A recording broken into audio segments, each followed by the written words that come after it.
you're not able to do that.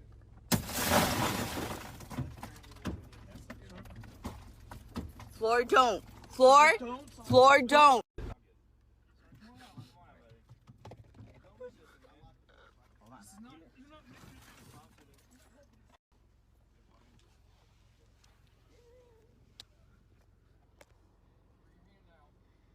They got him on the ground. Good afternoon, I'm Cristian Benavides and welcome to this week's edition of Cafecito, where we talk about issues that are affecting New York City Latinos. Today, this episode is about recent arrests by ICE and who they're arresting and why they're arresting them, because immigration has come out and said that ICE is arresting criminals, people who have very, very serious offenses on their records. But that was not the case for Florencio Millán Vázquez, the man that we saw right there, that arrest in Kansas City. Let's take a listen to what his wife, who was recording the video, had to say. He asked if he could say goodbye to his son, and that's when the ICE agent had stated, after what you put us through, no, you're lucky you're being able to talk to her.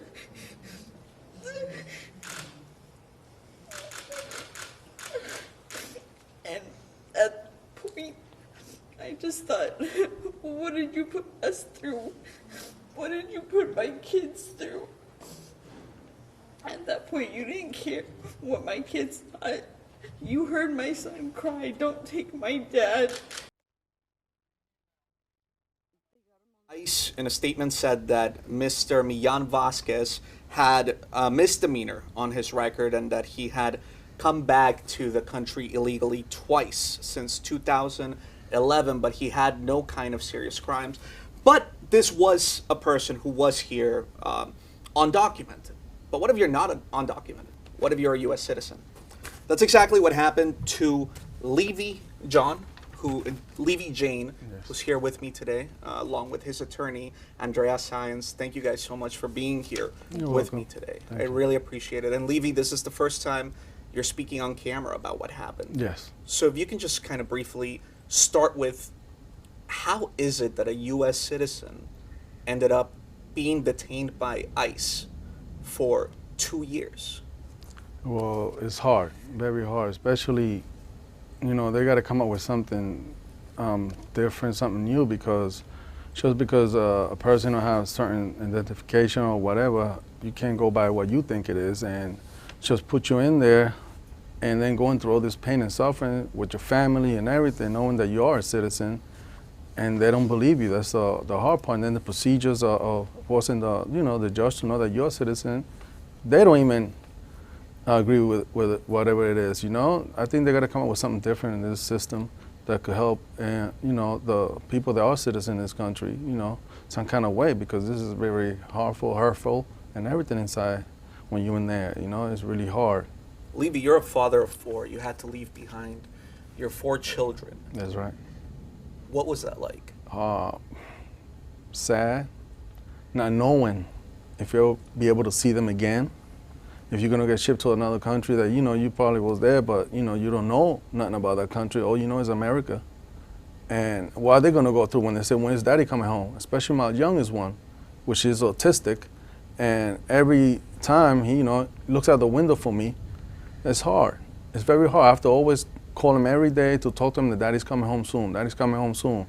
And after I hang up, what is, if daddy don't come home soon, I just had to have, keep fighting. And thank you for Brooklyn Defenders. They believe in me and see that the law is the law, and they wasn't agreeing. It's like they want to just see what you was about, but they're not following the law, and it's wrong. It's wrong. It's very hurtful that you don't know it, and the wake-up call is for you to pack up and go back to a country that you haven't been there in a long time, that you don't know about. It's like survival of the fittest if you go over there, and then your family's over here. It's like starting a new life that you don't even know where to start. It's like the ending for me, not the beginning, but the ending, and it's wrong. Andrea, can you just briefly explain to the people that are watching this how this could have happened? Sure. So what happened in Levy's case is that even though he was born in Panama, he was a U.S. citizen at birth through his father, who was a U.S. citizen, which is a very common situation and one that we didn't think was that complicated. But ICE did not believe that he was a U.S. citizen. They thought he didn't qualify under the law at the time. And so they detained him and put him into deportation proceedings. And we had to fight in court for almost 2 years because the judges also thought that they had the law wrong.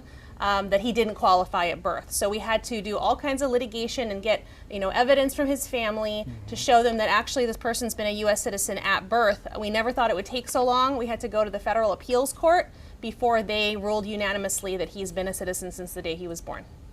And can you talk to me about what those court hearings were like? Because some people may be wondering, well, why didn't you just post bail and stay outside of detention while you fought to prove who you were?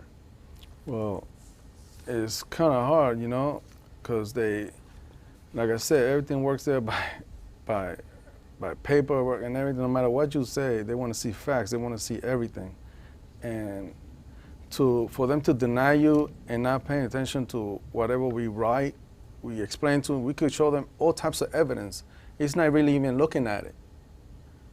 He's not even looking at it. All he's thinking is, no, you got a record of whatever it is. No, we're not looking at this like that, And it's harmful. Then we have to appeal it again. Right. Then we have to appeal it again. And we did ask for release on bail, which was denied, which was shocking to me.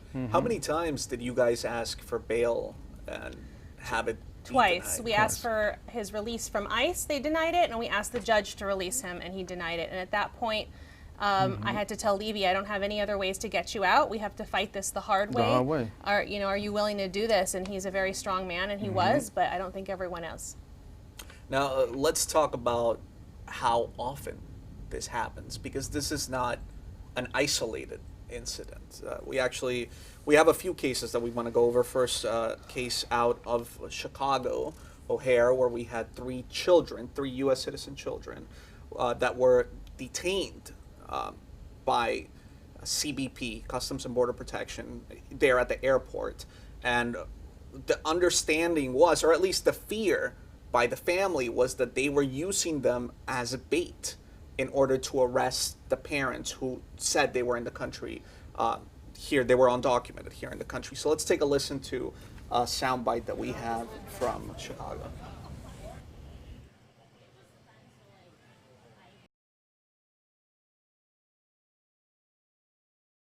There was no reason why she was detained. There was no reason why the children shouldn't have been allowed to come in. They're U.S. citizens, and she feels that the government is trying to come after all people.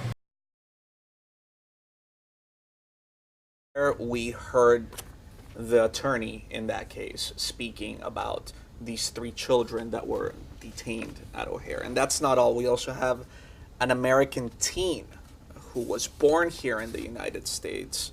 This happened in Texas. He was recently released, and we have some video of him being released. I mean, how does this make you feel when you see other citizens who have been detained by immigration? The pain that the family got to go through, is, like I said, it's a pain that people don't understand when you go through, when you're in there, There's so much things that go through your head. So, yeah, it's very painful. This was 2 years. 2 years. Painful. You don't get treated right in there. Medical, the food system sucks in there. Everything is really bad in there, and then court doesn't come every week. Court doesn't come every it comes every 4 months, 5 months. So you got to sit there into your court day. And if they like Ms. Science said, they don't agree, we appeal it, you have to wait another 6 months, 7 months. And you just got to sit there and wait and wait. That's awful. That is. And during that time, they could just call you and pack you up and send you down south even further to get shipped out of the country. And you still got caught. That's the whole thing. But they don't care. And that's the problem. The system got to be brought up a better way. The system got to do something better. Andrea, talk a little bit about these cases, because this as we mentioned, it's not something that's isolated. There are people who, American citizens, U.S. citizens, who have a brush with ICE officers. So can you talk about that? Sure. Yeah, I think what's really concerning about these cases is that you see the presumption from immigration that the person is lying, that the person doesn't have rights, which should be the opposite. But you would expect the government to think that I should be really concerned that I'm holding a U.S. citizen, that I'm holding a U.S. citizen child, a young person, a father. I should do whatever is necessary to protect their rights and investigate later. You know, we can always call them in later. We can always ask them to bring back paperwork. But what's happening in these cases is that the government assumes, like this poor young man in Texas who had his U.S. documents, they assumed that those documents were false and that evidence of him being in Mexico was true. Why is that? And I think what's concerning is that the vast majority of the cases that I've worked on have involved Latino citizens, where the government assumes that if you're Latino and you have confusing paperwork, you must be lying. So I think that's the problem, and we've seen this with Caribbean citizens here in Brooklyn as well, that there's not an immediate respect for due process and what people's rights really are. And how frustrating is it for you as an attorney to see evidence that your client is a U.S. citizen and the courts saying that he's not? It's incredibly frustrating. You know, as a lawyer, I have to work through the system, and I often think the system is going to work the first time, and then you find out that it doesn't work the first way. And also, I've been practicing immigration law for 11 years, and Levy's not the first U.S. citizen that I've represented. My office has probably handled 5 or 6 U.S. citizen cases in the last few years. Some of them are more complicated than others, but at the end of the day, we think if I put the evidence forward, they're going to see that it's okay and they're going to release my client.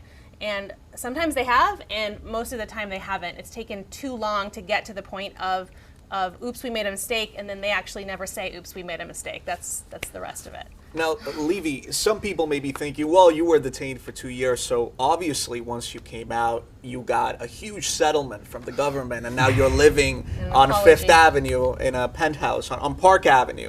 Nah.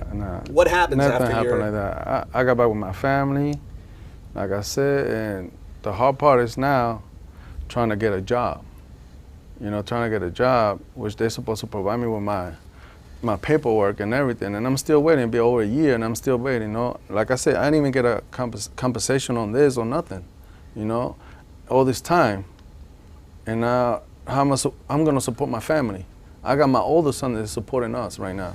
My older son, which is gonna be 27, and I gotta depend on him for now. Which I know it's my son. He don't mind, but still, I'm the one that's supposed to provide for my kids.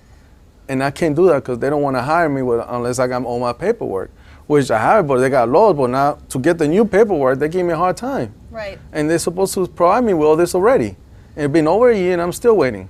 So now I got to provide. Even though they dropped the deportation case against Levy, he still is fighting to get a U.S. passport and Social Security number in his hands, which, you know, he should have had a long time ago, but that fight goes on. So explain that to people who may be watching. Why is it that it takes so long? Part of the reason is right now our government is spending all of its resources on enforcement and deportation, and they've really not spent enough time on getting people their status and their paperwork that they need.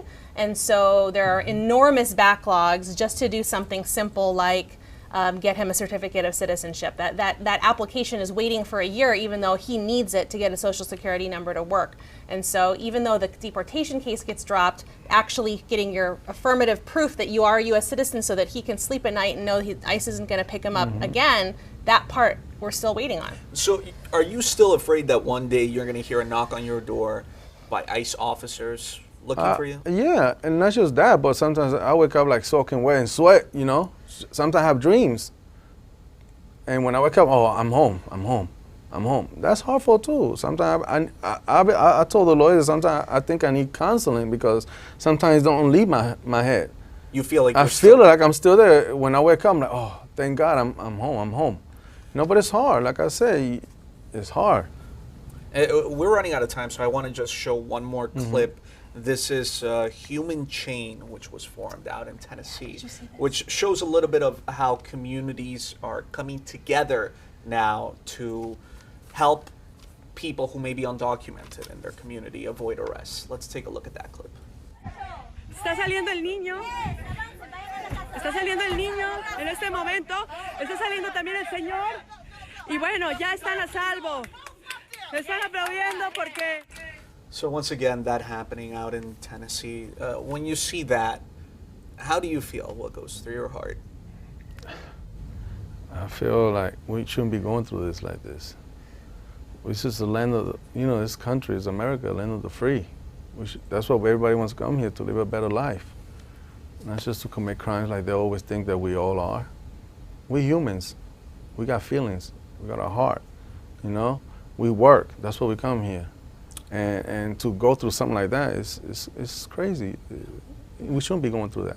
I want to go into final thoughts. I want to start with you, Andrea. If you can just tell me your overall thought about all of this.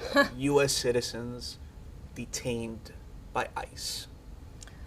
I mean, right now, I'm happy that people are becoming aware of how common this is. If there's anything good that's coming out of these stories, it's that people realize that it could happen to their neighbors, it could happen to them, but that's really scary. Right now, I feel like it's going to continue to happen, and that there has to be a radical accountability of this agency that can do this to Latinos, that can do this to any of us. Levy, your final thought. Well, there got to be a better way in the system, Provide those people that they're American citizens that have been there, can come home, help them out. Guide them to a better way, Don't just leave him out, okay, he's all right, he said he'd go home, and we're still going through the same thing, It's like we never left. So I think there should be a better way to treat American citizens, to handle it a better way. Do you sometimes think, what would my life have been like if I hadn't been detained, and where you would be at? I would have been fine. I would have been fine, really. I would have been fine. I still had my job. Everything was great. I would have been great, but, I would have still handled the situation. But since, like I said, my father passed away, I had to handle it differently now, because he's not there to fight with me. But like I said, I had all the documents, I had everything ready, all the proof. Why give me a hard time like this, And why detain you? Why detain for exactly. Right. I think it should be a better way to do this, a better system, They should come out with something better. Thank you both for being here today, and thank you, Levy, for telling your story and how you're feeling for the first time since Pleasure. you were released. Really Anytime. appreciate it. Anytime. Thank you. Thank you. I'm Cristian Benavides. Thank you so much for watching this week's edition of Cafecito. We will see you guys next week for another edition. Have a good evening.